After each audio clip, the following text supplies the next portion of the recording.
स्वागत है आप सभी का एक बार फिर से मेरे यूट्यूब चैनल की ऑफ गवर्नमेंट जॉब में।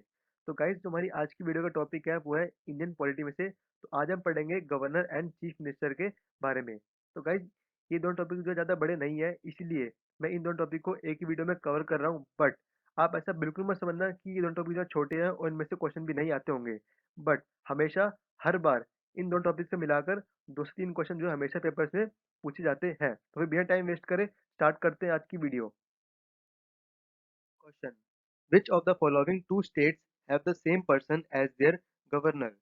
वर्तमान में निम्नलिखित में से किन दो राज्यों में एक ही व्यक्ति उनके राज्यपाल के रूप में कार्यरत है? तो गाइज इसका सही आंसर है option C, Assam and Nagaland. तो गाइज जो असम और नागालैंड में इसमें जो है एक ही गवर्नर है, आई थिंक इनका नाम है जगदीश मुखी। जो गाइज जगदीश मुखी है वो असम के गवर्नर है, उनको जो है एडिशनल चार्ज दिया गया है नागालैंड का भी। तो गाइज अब पढ़ते हैं इस क्वेश्चन के बारे में और information. Article 153 allows the same person to be appointed as the governor of two or more states। लेकिन जो आर्टिकल 53 है, ये अलाउ इसमें लिखा हुआ है, ये अलाउ करता है कि जो एक पर्सन है वो एक से ज्यादा स्टेट का गवर्नर बन सकता है। तो गाइज इस पूरे क्वेश्चन में मेन पॉइंट जो यही है। आर्टिकल 53 जो है हमारे कॉन्स्टिट्यूशन में, आर्टिकल 153 जो है अलाउ करता है एक ही पर्सन जो है वो दो स्टेट का जो है गवर्नर बन सकता है। तो ये आपसे पेपर में पूछा जा सकता है कौन सा आर्टिकल जो अलाउ करता है एक ही पर्सन को गवर्नर बन सकता है वो दो स्टेट्स में।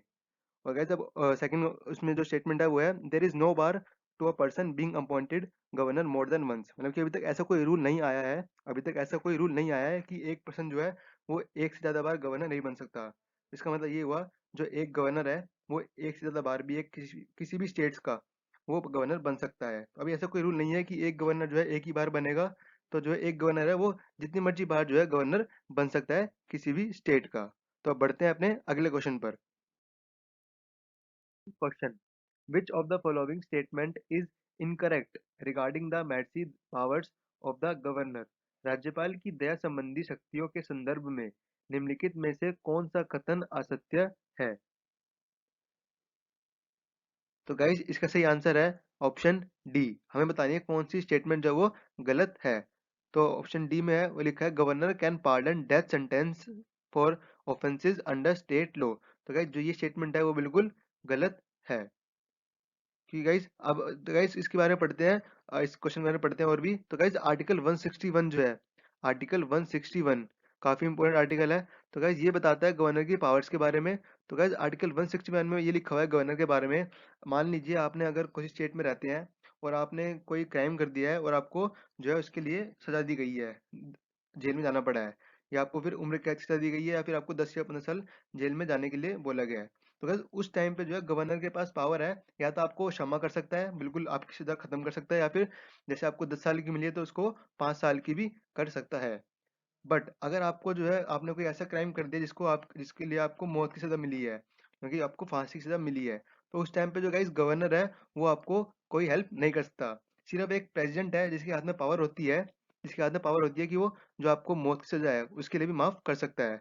उस टाइम पे जो है गवर्नर है वो आपको कोई हेल्प नहीं कर सकता। गवर्नर सिर्फ आपकी सजा कम कर सकता है। जो आपने कोई क्राइम करा, आपको उम्र कैद की सजा हुई है, जैसे आपको हमेशा के लिए बोल देगा आप जेल में रहेंगे, तो उस टाइम पे जो है गवर्नर आपकी सजा कम कर सकता है या फिर आपको माफ भी कर सकता है। अगर आपने आपको जो है कोर्ट से ये बोला गया कि आपको जो है मौत की सजा हुई है, तो उस टाइम पे जो है गवर्नर कुछ भी नहीं कर सकता। सिर्फ एक प्रेसिडेंट है जिसके हाथ में पावर होती है कि आपको उस टाइम पे वो माफ कर सकता है। तो गाइज आर्टिकल 161 बहुत ही इंपॉर्टेंट आर्टिकल है, आप इसको ध्यान से पढ़ना। तो अब बढ़ते हैं गाइज अपने अगले क्वेश्चन पर। Question: Consider the following statement regarding qualification for being the governor of state. Choose the incorrect option from the following. राज्य के राज्यपाल बनने के लिए योग्यता के संबंध में निम्नलिखित कथनों पर विचार करें। निम्नलिखित में से असत्य विकल्प का चयन करें। तो गाइस यहाँ पे सही आंसर है ऑप्शन सी।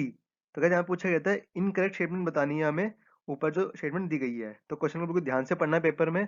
तो गाइस यहाँ पे जो है सी जो है ऑप्शन टू वो है बिल्कुल वो गलत है, क्योंकि जो स्टेट कैबिनेट है उसका कोई रोल नहीं होता जब जो है गवर्नर को अपॉइंट किया जा रहा होता है, और बाकी की स्टेटमेंट जो है बिल्कुल सही है।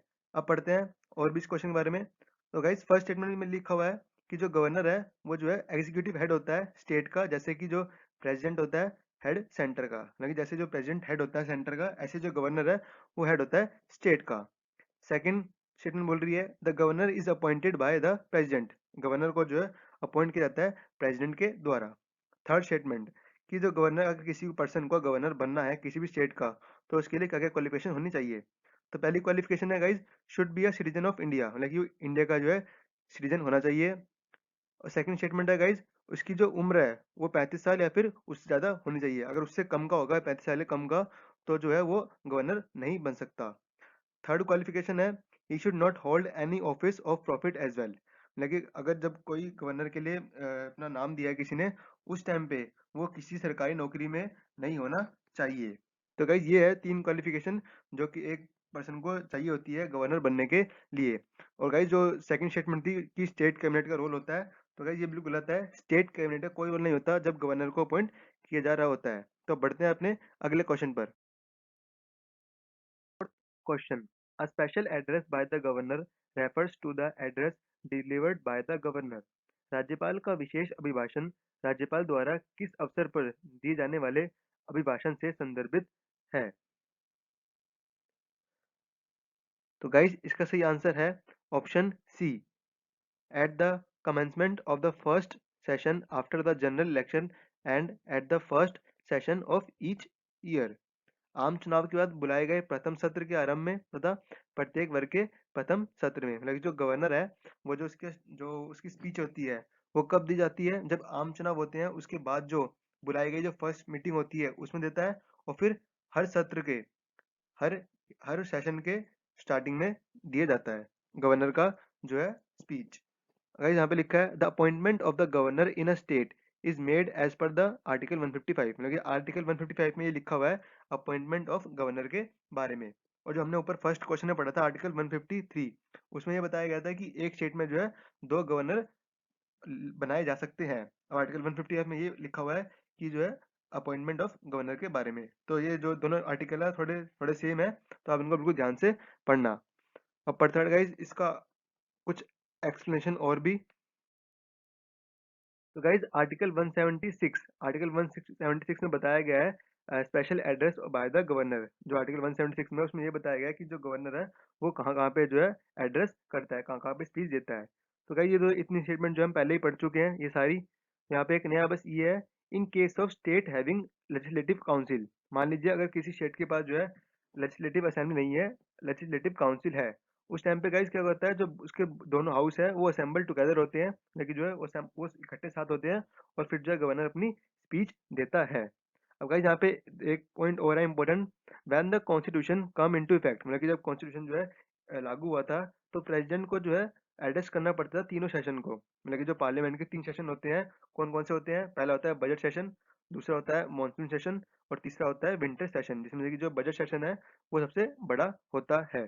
तो उस टाइम पे गाइस क्या हुआ, जब हमारा जो संविधान था वो लागू हुआ, उस टाइम पे जो तीनों सेशन में जो है प्रेसिडेंट को वो स्पीच देनी पड़ती थी।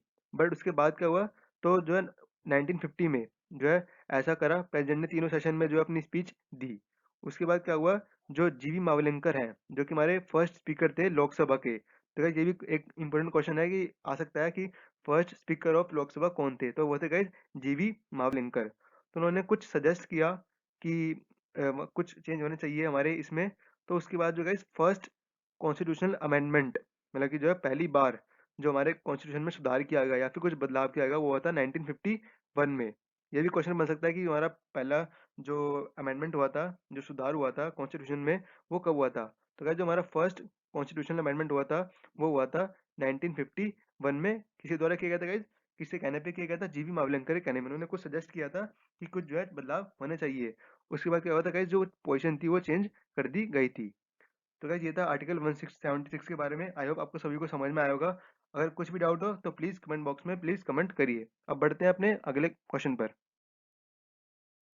The power to decide the date of an election to a state legislative assembly rests with the, किसी राज्य विधानसभा के निर्वाचन की तारीख विनिश्चित करने की शक्ति किसमें निहित है। तो गाइस इसका सही आंसर है option C, election commission of India जो है डेट सजेस्ट करता है, डेट बताता है स्टेट लेजिस्लेटिव असेंबली के इलेक्शन की। तो गाइज थोड़ा और पढ़ते हैं इसका एक्सप्लेनेशन। तो गाइज जो ये इलेक्शन है वो हर 5 साल में कराए जाते हैं। हर 5 साल में कराए जाते हैं, जिसमें जो है आम लोग जो है वोट करते हैं। और जो ये कई जो मेंबर चुने जाते हैं, लेकिन जो इस इलेक्शन के बाद जो मेंबर जीतते हैं फॉर द लेजिस्लेटिव असेंबली के लिए, उनको एमएलए कहा जाता है, मेंबर ऑफ लेजिस्लेटिव असेंबली। अब गाइस जो ये लेजिस्लेटिव असेंबली है, इसके जो चुनाव है वो कहाँ कहाँ पे होते हैं? तो गाइस वो होते हैं 28 स्टेट्स में और 2 यूनियन टेरिटरीज में। मतलब कि जो स्टेट लेजिस्लेटिव असेंबली के इलेक्शन है वो 28 स्टेट्स में तो होते ही होते हैं, और फिर जो अलग से हमारी 8 यूनियन टेरिटरीज हैं, उन 8 में से सिर्फ 2 में ही होते हैं। तो गाइस ये भी क्वेश्चन पूछा जा सकता है कि जो हमारे स्टेट लेजिस्लेटिव असेंबली के जो इलेक्शन है वो हमारी 8 यूनियन टेरिटरीज में से कौन सी 2 यूनियन टेरिटरीज में होते हैं? तो गाइस उसका सही आंसर होगा, जो पहली है दिल्ली में होते हैं और दूसरी है जम्मू एंड कश्मीर। तो गाइस जो ये 2 यूनियन टेरिटरीज है सिर्फ, जिसमें जो है स्टेट लेजिस्लेटिव असेंबली के इलेक्शन होते हैं, पहली दिल्ली और दूसरी जम्मू एंड कश्मीर। तो अब बढ़ते हैं अपने अगले क्वेश्चन पर। Question, the chief minister of a state at the time of his her appointment. तो गाइज ये काफी ट्रिकी क्वेश्चन है, आपको बिल्कुल ध्यान से पढ़ना है इसको। तो गाइज किसी राज्य के मुख्यमंत्री का अपनी नियुक्ति के समय। तो गाइज इसका सही आंसर है option C, need not necessarily be a member of legislative council or assembly, but must member of any house within 6 months। तो गाइस यहाँ पे ये बोला गया है, जब कोई पर्सन है, उसको चीफ मिनिस्टर के लिए उसको चीफ मिनिस्टर बनाया जा रहा है, तो ऐसी कोई कोई ऐसा अभी तक कोई रूल नहीं है कि उस टाइम पे जो मतलब कि बनने से पहले चीफ मिनिस्टर को जो है मेंबर होना चाहिए किसी भी लेजिस्लेटिव काउंसिल का या फिर किसी असेंबली का। अगर वो मेंबर नहीं है किसी भी लेजिस्लेटिव काउंसिल या असेंबली का, फिर भी वो जो है वो चीफ मिनिस्टर बनाया जा सकता है। बट उसके बाद क्या है, एक कंडीशन है गाइस, अगर ये तो ठीक है, अगर जब वो चीफ मिनिस्टर बनाया जा रहा है, तो ऐसा कोई जरूरी नहीं है रूल कि वो जो है एक मेंबर ही होना चाहिए किसी लेजिस्लेटिव काउंसिल या फिर असेंबली का। बट चीफ मिनिस्टर बनने के बाद उसको 6 महीने के अंदर अंदर जो है मेंबर बनना पड़ेगा। चीफ मिनिस्टर नहीं बना जब तक ठीक है, अगर वो चीफ मिनिस्टर बन गया है, उसके 6 महीने के बाद उसके 6 महीने के बाद जो है उसे किसी न किसी हाउस का जो है मेंबर बनना पड़ेगा। अगर वो 6 महीने के अंदर अंदर किसी भी हाउस का मेंबर नहीं बनता, तो फिर वो चीफ मिनिस्टर के जो उसको पोस्ट मिली है उससे हटा दिया जाता है। तो गाइस बिल्कुल ध्यान से पढ़ना है क्वेश्चन को। चीफ मिनिस्टर नहीं बना तो चलेगा कि वो किसी स्टेट असेंबली का जो है लेजिस्लेटिव असेंबली का मेंबर नहीं है, तो ठीक है। पर बनने के बाद फिर 6 महीने के अंदर अंदर बनने के बाद 6 महीने के अंदर अंदर उसे किसी भी काउंसिल का जो है मेंबर बनना पड़ेगा, वरना उसको हटा दिया जाएगा। तो बढ़ते हैं अपने अगले क्वेश्चन पर। तो गाइस ये एक assertion और रीजन वाला क्वेश्चन है, बिल्कुल ध्यान से पढ़ेंगे। तो गाइस assertion ये है, strength of the state council of ministers is not specified in the constitution of India. Reason है, a person who is not a member of either house of the state legislature can also become a minister. Hindi में, भारत के संविधान में राज्य मंत्रिपरिषद का संख्या का उल्लेख नहीं है। कारण है, एक व्यक्ति जो राज्य विधानमंडल के किसी भी सदन का सदस्य नहीं है, वह भी मंत्री नहीं बन सकता, वह भी मंत्री बन सकता है। तो गाइस सही आंसर है option B, both A and R true, but R is not correct explanation of A. मतलब दोनों सही है, दोनों जो स्टेटमेंट है बिल्कुल सही है, बट जो आर और ए है एक दूसरे से मैच नहीं कर रहा, इसलिए गाइस इसका ऑप्शन है, सही आंसर है ऑप्शन बी। तो गाइस फर्स्ट स्टेटमेंट है हमारी, strength of the state council of minister जो है वो स्पेसिफाइड नहीं है हमारे कॉन्स्टिट्यूशन में। मतलब कि हमारे कॉन्स्टिट्यूशन में ऐसा कुछ नहीं लिखा गया है strength of the state council ministers के बारे में। और सेकंड है हमारा रीजन है, a person who is not a member of either house of the state legislature can also become a minister. तो हमने ऊपर गाइस पढ़ा है कि जो किसी को चीफ मिनिस्टर या मिनिस्टर बनना है, तो उसके लिए जरूरी नहीं है कि उसको मेंबर होना चाहिए किसी भी लेजिस्लेचर का, बट बनने के बाद जो है 6 महीने के उसको अंदर अंदर बनना पड़ेगा। और थोड़ा और पढ़ते हैं इसके बारे में। तो तुम्हारी फर्स्ट स्टेटमेंट है, the total number of ministers including the chief minister in the council of ministers in a state shall not exceed 15%, मतलब कि 15% ज्यादा नहीं होने चाहिए। किसके? Total number of members of the state legislative assembly of the state. और total member कितने होते हैं गाइस?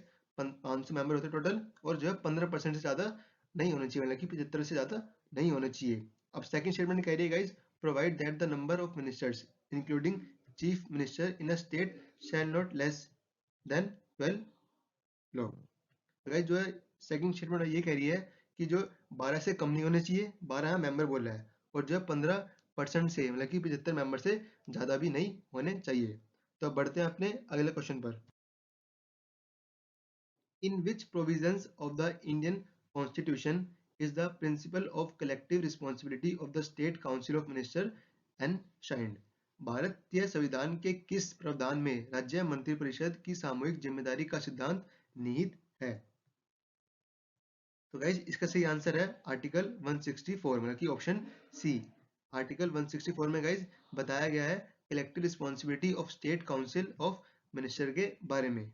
गाइज बिल्कुल काफी इंपॉर्टेंट क्वेश्चन है कि ये आपसे पूछ सकते हैं कौन से आर्टिकल आर्टिकल 164 में क्या बताया गया है।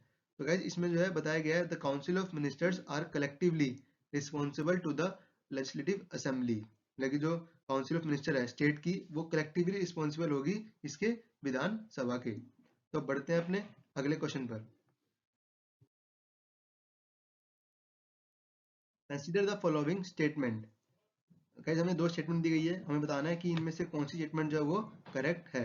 निम्नलिखित कथनों पर विचार करें, उपरोक्त कथनों में से कौन सा सही है। हमें बताना है गाइस इनमें से कौन सी स्टेटमेंट जो है बिल्कुल करेक्ट है। तो गाइस इसका सही आंसर है option B, only two, like जो सेकंड स्टेटमेंट है वो बिल्कुल सही है और जो फर्स्ट है वो गलत है।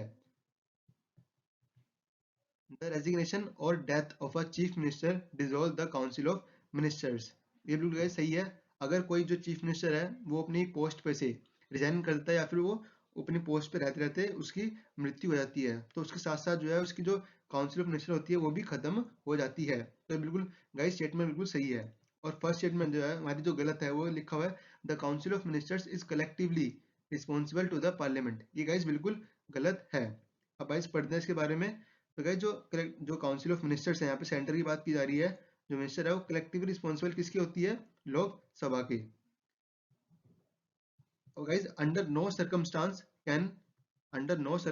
can the chairman of the Rajya Sabha preside over the joint sitting of the two house of parliament, मतलब कि किसी परिस्थिति में जो राज्यसभा का चेयरमैन है वो जो दोनों हाउस की मीटिंग को जो है संबोधित नहीं कर सकता। तो गाइस ये बिल्कुल ध्यान से पढ़ना है, किसी परिस्थिति में जो राज्यसभा का चेयरमैन है वो जो है दोनों हाउस की जो मीटिंग है उनको संबोधित नहीं कर सकता।